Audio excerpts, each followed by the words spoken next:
Olá! Nos últimos vídeos, a gente fez uma jornada passando pela ideia da experiência nas práticas educativas, conceituando alguns autores que falam sobre isso, e em seguida pensando um pouco na ideia do jogo dentro da nossa sociedade, de como o jogo forma a nossa sociedade, e buscando um pouco o diálogo entre esses dois territórios. Agora, eu vou trazer aqui algumas ideias bem gerais para que a gente possa desenvolver práticas dentro da sala de aula, pensando em como costurar todos esses conceitos, mas especialmente pensando no contexto específico da sua turma, da sua sala, da sua disciplina, enfim, dos conteúdos, desejos e histórias de vida da comunidade em que você atua com a sua prática educativa. É importante dizer que nessas ideias eu não vou trazer um jogo pronto, uma fórmula pensada, porque como a gente já conversou anteriormente, em primeiro lugar é importante que você avalie o seu contexto, a idade dos seus alunos, quantas pessoas tem na sua sala de aula, como que essa turma se relaciona com o tempo da aula, como que essa turma se relaciona entre si, como você. Então, a ideia aqui é trazer 3 eixos que possam inspirar as suas próprias criações.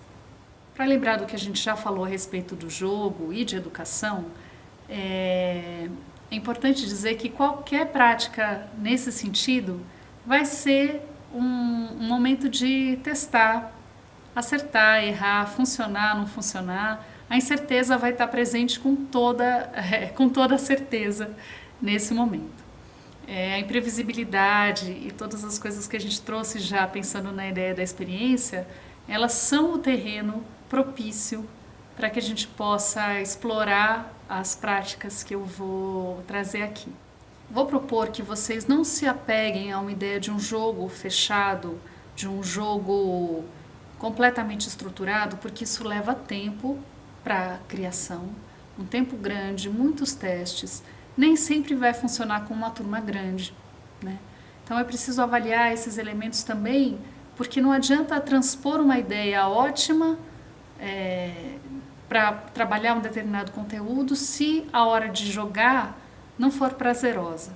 Então eu proponho aqui que a experimentação se dê no campo das práticas lúdicas, um pouco mais desestruturadas do ponto de vista das regras e do que acontece. E aí, a depender de como as coisas caminharem, vocês podem ou não avaliar se é o caso de partir para um jogo mais fechado, com regras, com materialidade e tudo mais.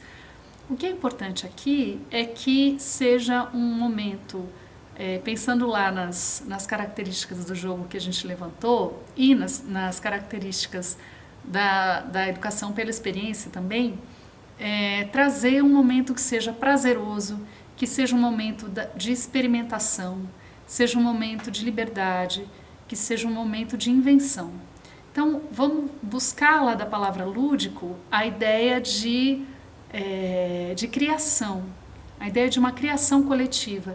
Mesmo que a ideia da prática lúdica seja sua, se eles tiverem liberdade de criar, a prática permitir uma prática de criação, você vai ter um coletivo compondo junto uma ideia de mundo, um olhar para o mundo, um olhar para si mesmos e um olhar para a própria comunidade da sala de aula. Então, eu sugiro aqui 3 ideias simples para caminhar com as práticas lúdicas dentro da sala de aula.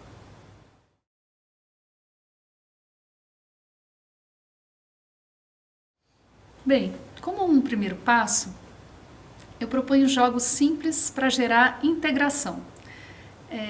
Então, eu acho que aqui vale a pena pensar em modos diferentes e modos diversos de integrar as pessoas dentro da sala de aula. É muito comum que se formem panelas, grupinhos, grupos que só trabalham juntos. Então, se você subverter a lógica das práticas dentro da sala, de algum modo essa subversão pode alcançar também o modo como as pessoas se veem a si mesmas e ao grupo, e ao outro. Então, alguém que se sente muito marcado ou muito estigmatizado com determinada característica pode, nesse momento, trazer outra faceta da sua personalidade para tentar ampliar esse olhar sobre ele mesmo, né? Então, o jogo vai trazer essa possibilidade da reinvenção. Então, o que eu proponho aqui é que vocês busquem atividades que vão proporcionar uma integração, uma interação direta entre eles. Algum tipo de desafio que faça com que eles tenham que se investigar enquanto grupo para conseguir determinado desafio. Você pode criar missões simples, como descobrir quem é que toca um instrumento, descobrir quem nunca lembra do sonho quando acorda, descobrir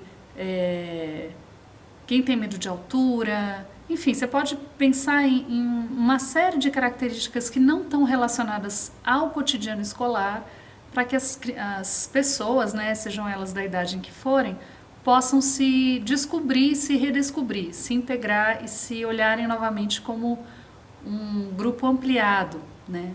A ideia é que as pessoas possam sair de lá, nossa, eu descobri uma coisa que eu não sabia sobre alguém, ou que alguém possa sair de lá feliz porque está sendo visto de um modo mais integral.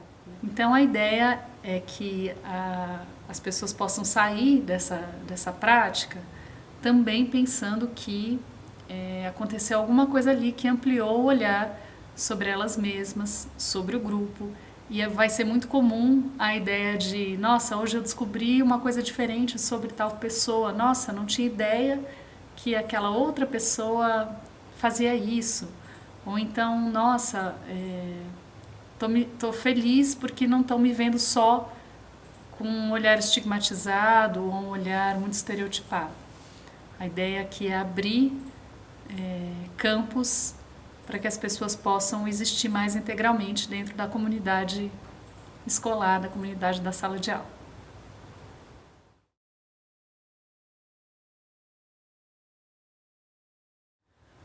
Outra prática que eu sugiro aqui para vocês é pensar em jogos simples ou práticas lúdicas simples que possam renovar narrativas. Isso é super importante se a gente pensar que a gente geralmente lê os acontecimentos e lê o mundo com uma régua comum, o famoso senso comum. Então é bastante importante estimular um olhar diferente para algum acontecimento. Esses jogos podem ser feitos de maneiras diversas.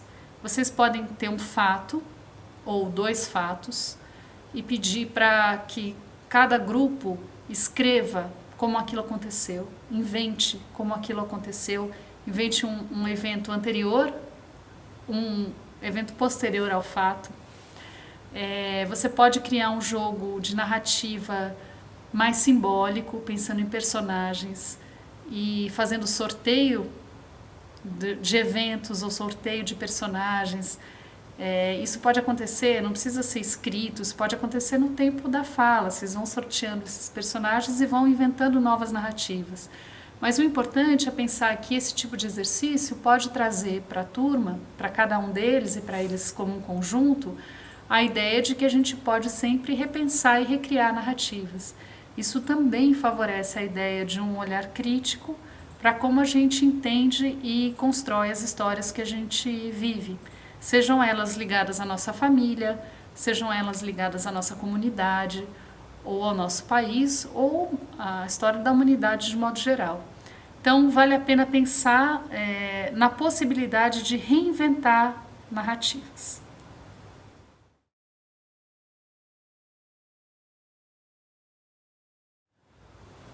Uma última categoria que eu proponho aqui é a ideia de dinâmicas lúdicas que brinquem com a ideia de gerar perguntas. É uma lógica que vai se opor a essa lógica explicadora, como a gente falou no vídeo sobre o Rancière, mas vai propor uma lógica oposta, que é a lógica das perguntas. Então, em vez de sair com respostas, aquela turma vai sair com perguntas. E aí cabe a você pensar em como direcionar, que perguntas você quer trazer, quais são as perguntas que eles trazem latentes em si, que pergunta conversa com outra pergunta, como é a vida de uma pergunta, qual é esse ciclo. Vale a gente responder essa pergunta de um modo em que a gente feche questão, ou a gente busca encadear a resposta, buscar a resposta a essa pergunta de modo a gerar outras perguntas. Então é uma brincadeira que pode estimular aí um olhar também de reconstrução e um olhar de pensamento sobre o mundo, sobre eles mesmos e sobre como a gente pode o tempo todo reconstruir. Então essas 3 práticas falam de reconstruções, falam de ressignificações, e eu convido vocês a pensarem em criações nesse sentido para a comunidade de vocês. Bem, nessa série de vídeos nós refletimos sobre a experiência na educação a partir dos autores John Dewey, Jorge La Rosa Bondia, Jacques Rancière e Paulo Freire. Em seguida, falamos sobre o jogo na sociedade com os autores Johan Huizinga e Roger Caillois e pensamos um pouquinho sobre práticas possíveis de reconstrução simbólica, de narrativas, de identidades dentro da sala de aula. Eu espero que vocês tenham gostado. Recomendo os livros que estão sugeridos ao longo dos vídeos. Boa leitura para vocês e uma ótima prática. Tchau!